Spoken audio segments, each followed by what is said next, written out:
बिहार का लाल कैसा हो भैया जैसा हो, बिहार का लाल कैसा हो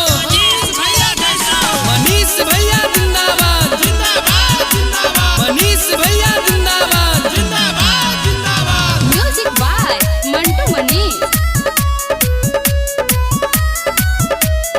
हाँ बंदरा के पिंजरा में बिहार के से रहो अब ते गुंडा गर्दी कोई जेता बंद हो बंदरा है पिंजरा में बिहार के से रहो अब ते गुंडागर्दी होई जेता बंद हो अब नहीं बेटा फेरो वही वाला बात अब ने होता फेरो वही वाला बात जागर जागर हो बिहार अब गला फेरो मनीष पत्रकार जागा जागा हो बिहार अब गला फेरो मनीष पत्रकार बिहार का लाल कैसा हो भैया जैसा हो, बिहार का लाल कैसा हो भैया जैसा हो, मनीष भैया जिंदाबाद जिंदाबाद जिंदाबाद।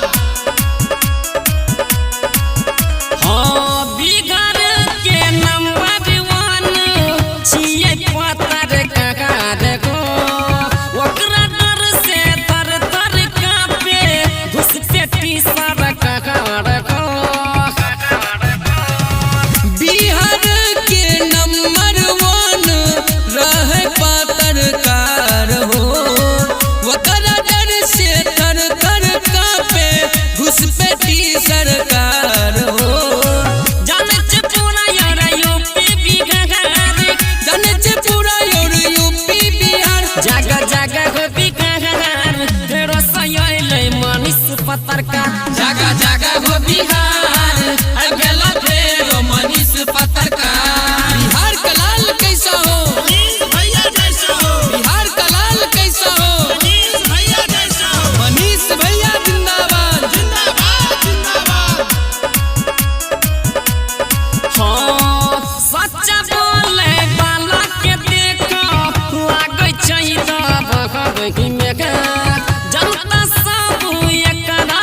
पीछा लागे छै जन लुटा बही में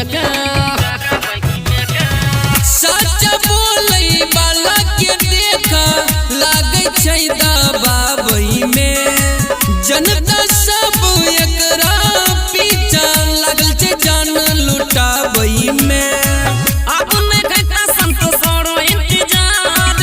अब न हेता प्रमोद और इंतजार जगह जगह हो बिहार अब गला फेरो मनीष पत्रकार जगह जगह हो बिहार अब गला फेरो मनीष पत्रकार रिकॉर्डिंग स्टूडियो घोंगेपुर सहरसा।